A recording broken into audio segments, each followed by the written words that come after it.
Welcome, time travelers. SolaTales here, and tonight's adventure takes us straight into a medieval cathedral where ancient hands examine sacred stonework as golden evening light filters through towering windows. So dim the lights, sit back, and relax. Our story begins in the year 1247 in a cathedral town nestled in the gentle hills of northern France. The great stone church has been rising from the earth for nearly 3 decades now, growing slowly like an ancient tree, each year adding new rings of carved beauty to its towering form. Here, where generations of faithful hands have shaped limestone into prayers made manifest, we meet Guillaume, the stone carver, as another day of sacred work draws to its peaceful close. The late afternoon sun slants through the soaring windows, painting the cathedral's interior in warm honey and amber. Guillaume climbs down from his wooden scaffolding with the careful, measured steps of a man who has spent 40 years working high above stone floors. His weathered hands, stained white with limestone dust, grip the rough-hewn rungs with the confidence that comes from countless such descents. The wooden framework creaks softly under his weight, a familiar sound that has become as comforting as a lullaby. As his feet touch the smooth cathedral floor, Guillaume pauses to look up at the forest of pillars that surrounds him. Each column rises like a stone tree, branching into delicate ribs that support the vaulted ceiling far above. The pillars he has been carving today stand among their completed brothers, some still rough, with the marks of his chisel, others polished smooth by years of reverent touch from the hands of pilgrims and priests. The cathedral breathes around him in the gentle way of all sacred spaces.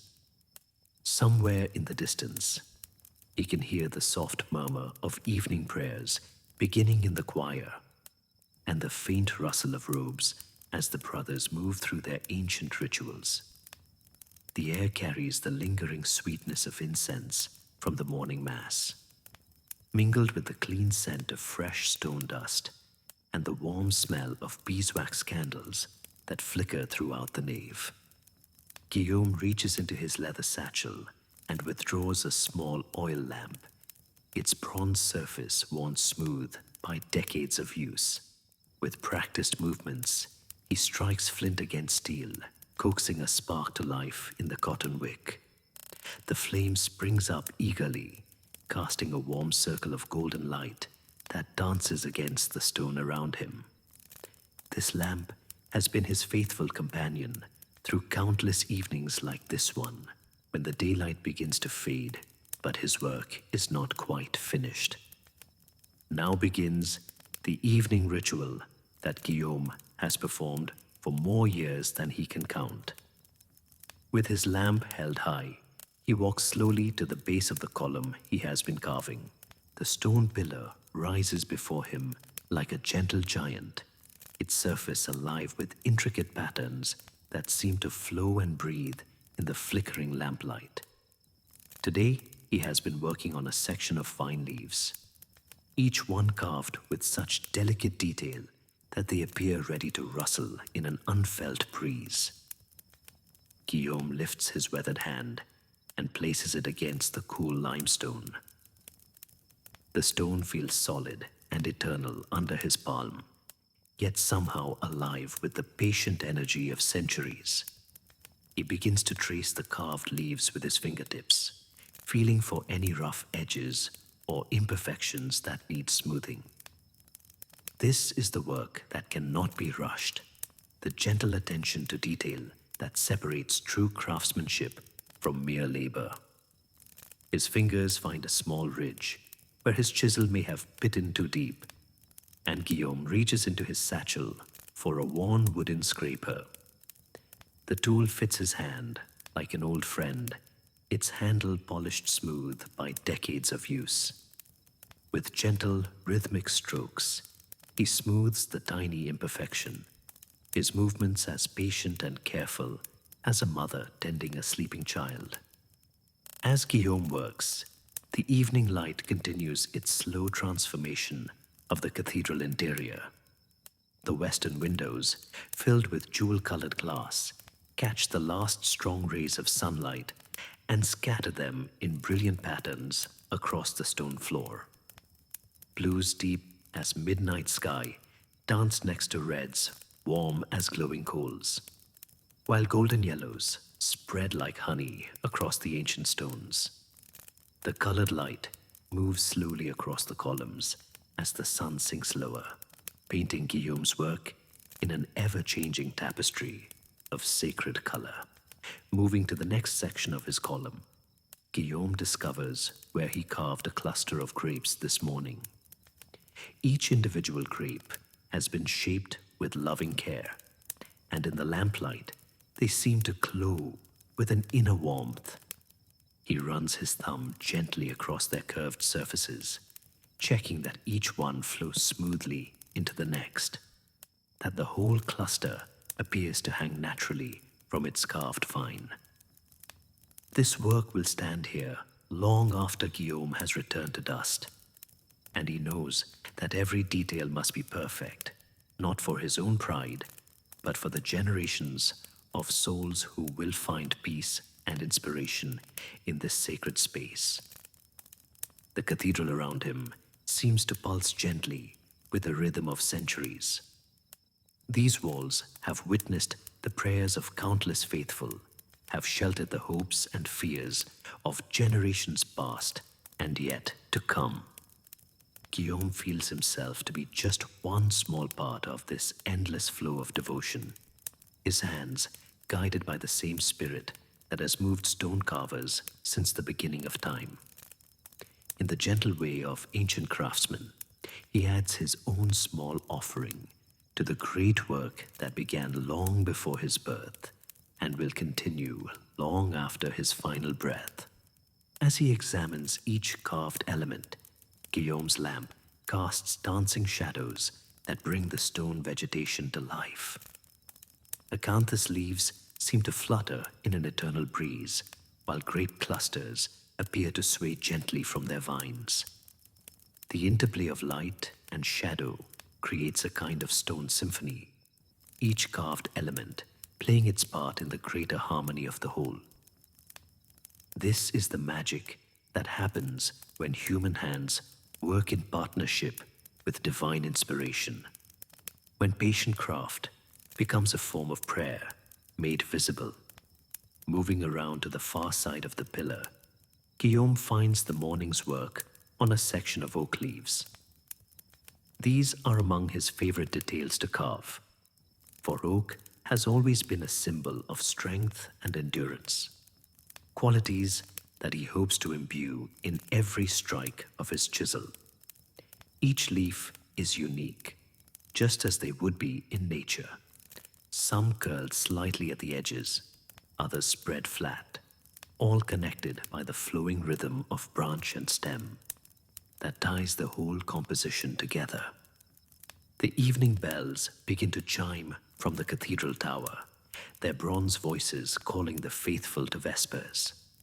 The sound rolls through the vast interior like gentle thunder, each note resonating in the stone walls and columns until the entire building seems to sing.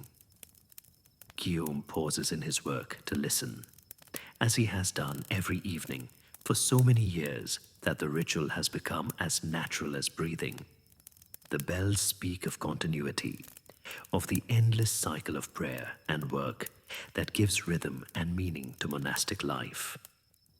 In this moment of stillness, Guillaume becomes aware of how the light has continued to change around him. The brilliant colors from the western windows have softened now to deeper, richer hues. The reds have deepened to burgundy, the blues to indigo, while the golden light has taken on the warm amber quality that speaks of approaching twilight. This transformation happens so gradually that it can barely be perceived. Yet Guillaume has learned to read its subtle language over the decades of his craft. Returning to his examination, Guillaume moves to inspect the base of the column where it meets the cathedral floor. Here, the carved decoration flows downward in graceful spirals, like water finding its natural course toward the earth. The transition from decorated pillar to plain floor must be seamless, a visual conversation between the ornate and the simple that speaks to the harmony underlying all creation. Guillaume kneels on the smooth stone floor, his lamp casting warm light across the junction where his morning's work meets the ancient foundations.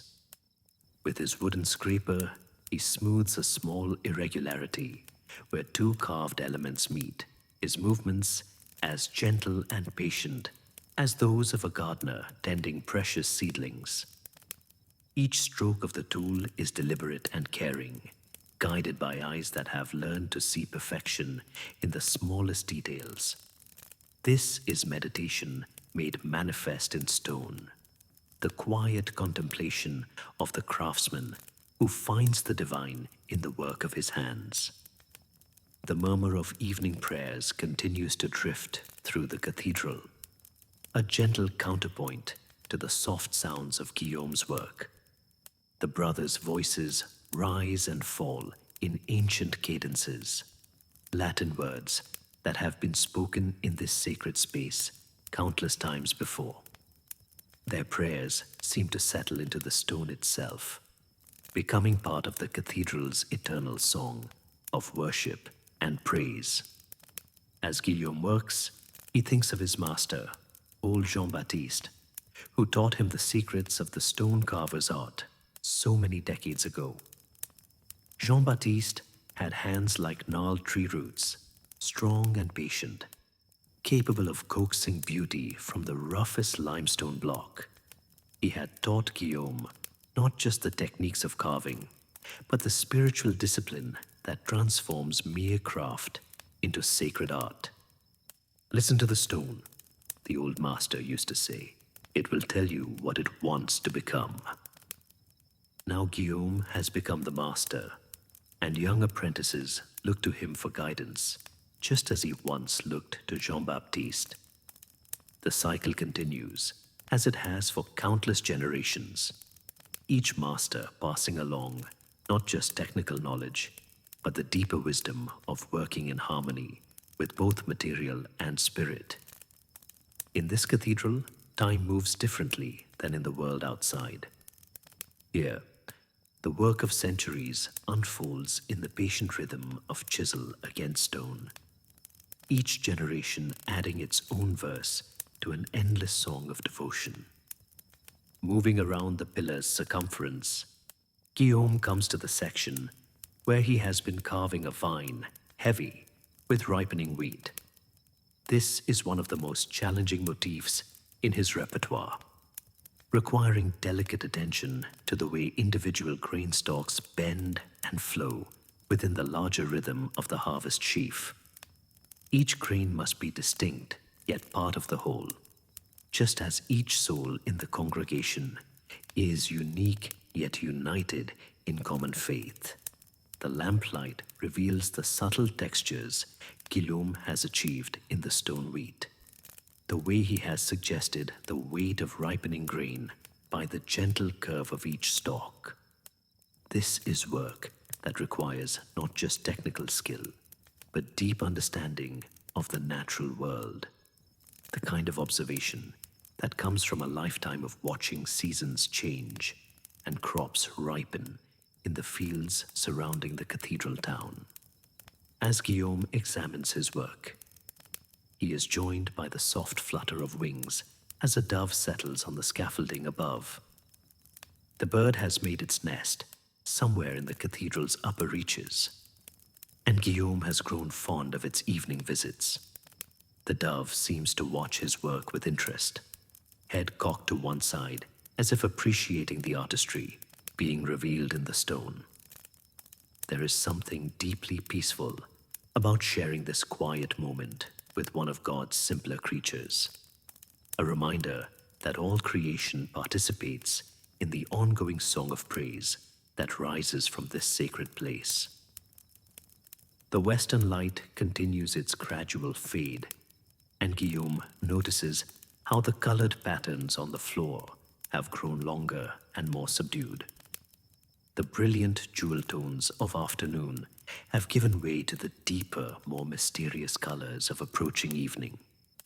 Soon the last natural light will disappear entirely, leaving only the warm glow of oil lamps and candles to illuminate the cathedral's interior. But for now, this gentle transition between day and night creates a perfect atmosphere for the completion of delicate work. Guillaume turns his attention to the final section of carving that needs examination today.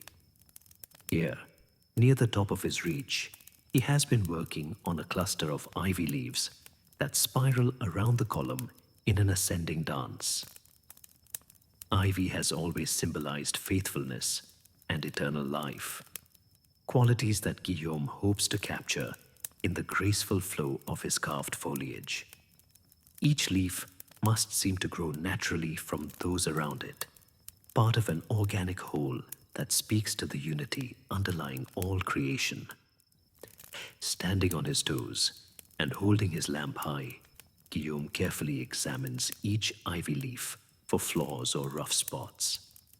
The work is intricate and demanding, requiring him to think three-dimensionally as he carves, always considering how each element will appear when viewed from different angles and in different lights.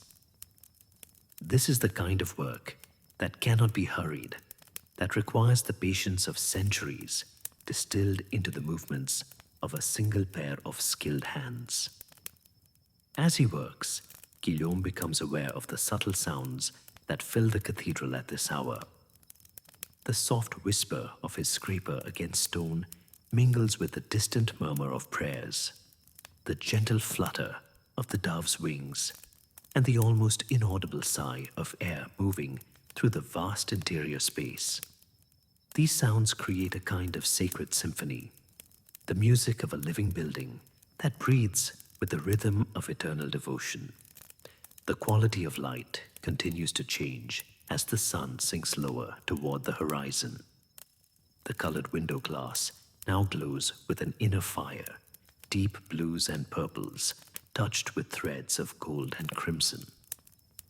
This light transforms Guillaume's carved stonework into something almost magical, as if the limestone itself has been infused with celestial radiance. For moments like these, Guillaume knows that his craft is more than mere labor. It is participation in the ongoing act of creation itself.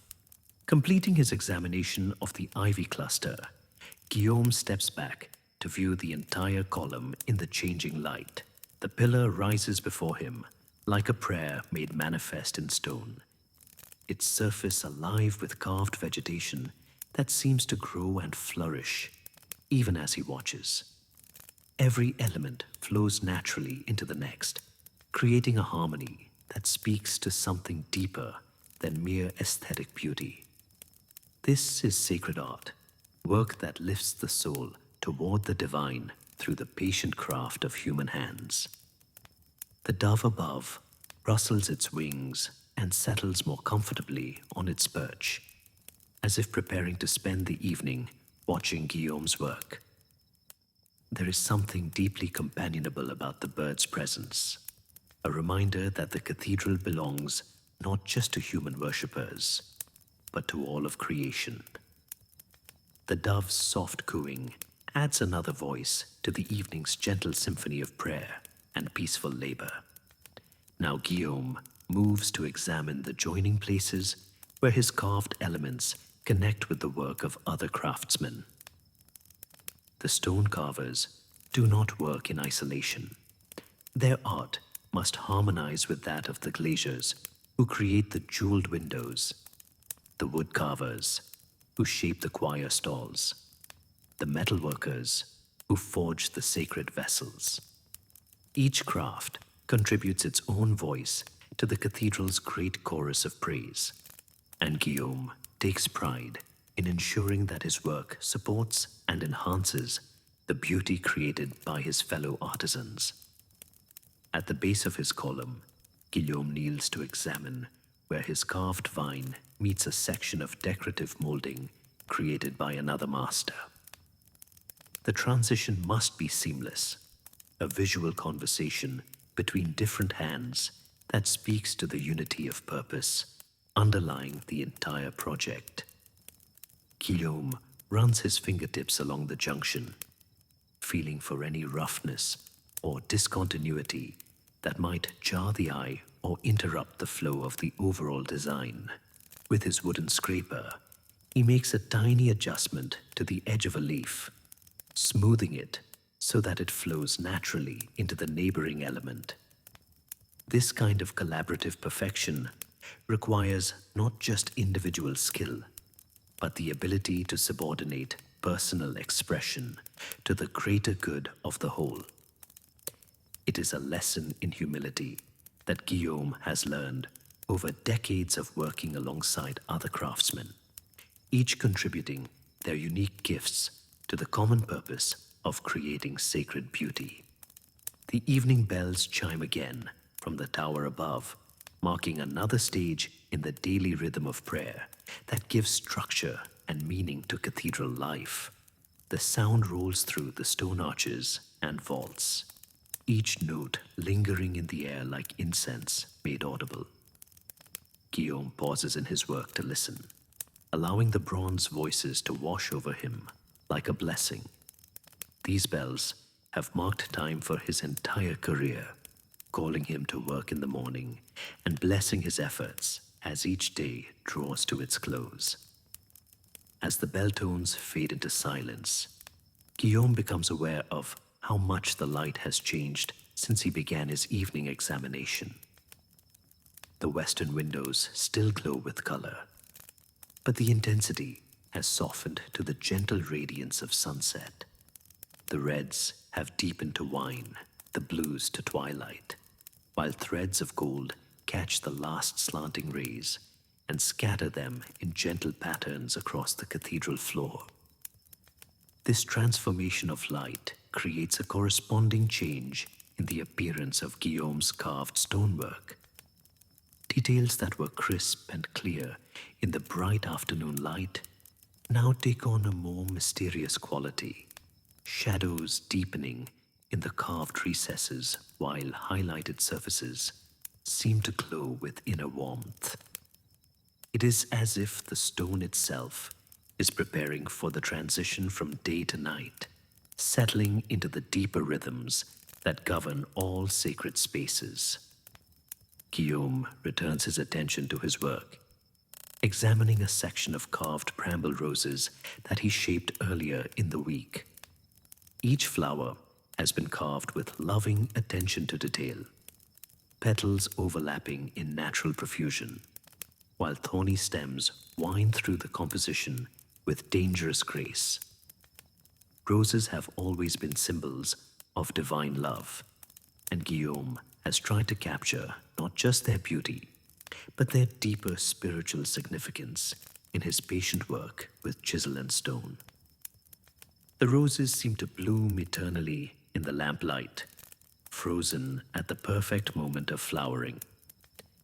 Guillaume traces their petals with gentle fingers, checking for any roughness that might disturb the illusion of soft living texture. This is the ultimate goal of his craft, to make hard stone appear soft and alive, to create the illusion that carved flowers might actually release their fragrance into the cathedral's incense-laden air. As he works, Guillaume thinks of the countless pilgrims who will pass this column in years to come, souls seeking comfort and inspiration in this sacred space. His carved roses will offer them a glimpse of paradise, a reminder that divine beauty can bloom even in a world of hardship and sorrow. This thought fills Guillaume with quiet satisfaction, knowing that his work will continue to speak of God's love long after his own hands have been stilled by death. The dove above shifts position again, and Guillaume looks up to see the bird's sleek head silhouetted against the colored light streaming through a nearby window. The creature's presence seems like a blessing on his work, a sign of the divine approval that Guillaume hopes his craftsmanship will earn. In medieval tradition, doves symbolize the Holy Spirit, and Guillaume chooses to interpret the bird's faithful attendance as a sign that his labor finds favor with heaven. Moving around the column, Guillaume comes to a section where he has been carving a grapevine heavy with fruit. This is one of the most challenging motifs in Christian art, requiring the carver to suggest not just the appearance of ripening grapes, but their symbolic significance as representing the blood of Christ and the communion of believers. Each grape cluster must appear heavy with juice, ready for the harvest that will transform fruit into the sacred wine of the Eucharist. Guillaume's lamp casts dancing shadows between the carved grapes, creating the illusion of depth and weight that makes the stone fruit appear almost edible. Years of observation have taught him exactly how grapes hang from their vines, the way individual fruits cluster together while maintaining their distinct identity. This knowledge, combined with decades of technical skill, allows him to create stone sculptures that transcend mere representation to become windows into deeper spiritual truths. As he examines each grape for imperfections, Guillaume marvels once again at the mystery of his craft. How is it that patient work with simple tools can transform lifeless stone into images that seem to pulse with vitality? The answer, he knows, lies not just in technical skill, but in the devotion that guides his hands, the prayer that flows through every strike of his chisel. When craft becomes worship, ordinary materials are transformed into vessels of the sacred. The quality of light continues to evolve as evening deepens around the cathedral. The colored windows still glow with inner fire, but the light has taken on the deeper, more mysterious quality of approaching night. Shadows gather in the carved recesses of Guillaume's stonework, creating contrasts that make the illuminated surfaces appear to glow with supernatural radiance. This is the magic hour, when stone comes closest to seeming alive, when the boundary between art and reality grows thin. Guillaume turns his attention to the final section that needs examination, a carved capital where his vine motif culminates in an explosion of leaves and tendrils. This is some of his most complex work, requiring him to think in 3 dimensions as spiraling vegetation wraps around the column's crown. Every element must flow naturally from those below while preparing the eye for the architectural elements above. It is work that demands not just technical skill, but an almost musical sense of rhythm and proportion. Holding his lamp high, Guillaume carefully examines each carved element in the capital. The leaves must overlap naturally, some curling slightly at the edges to suggest the effects of sun and wind. The tendrils must spiral with organic grace, following the mathematical principles that govern growth in the natural world. Every detail must contribute to the overall harmony while maintaining its own distinct character. As he works, Guillaume can hear the Vespers service reaching its conclusion in the cathedral's choir.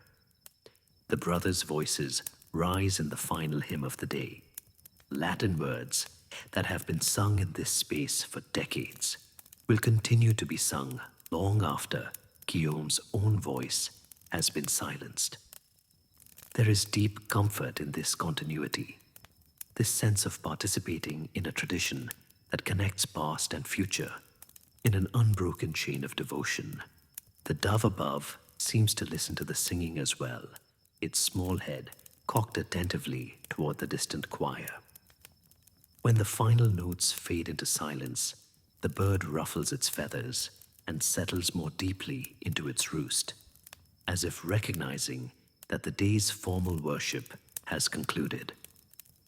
Now begins the gentler time of evening, when the cathedral settles into the quieter rhythms of night prayer and peaceful contemplation. Guillaume makes a final adjustment to one of the carved tendrils, smoothing a tiny roughness with his wooden scraper.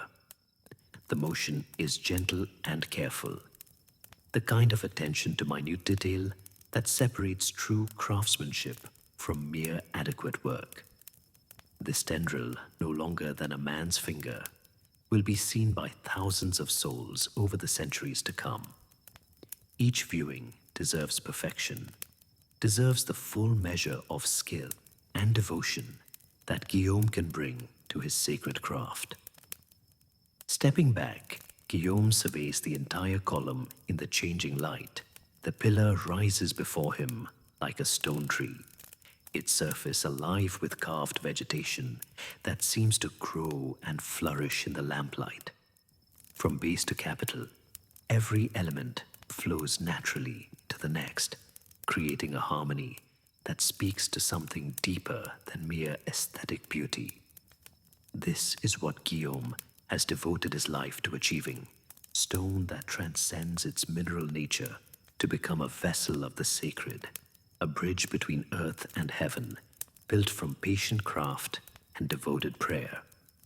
The western light has faded now to the deep amber of sunset, and the cathedral's interior takes on the mysterious quality that comes with approaching night.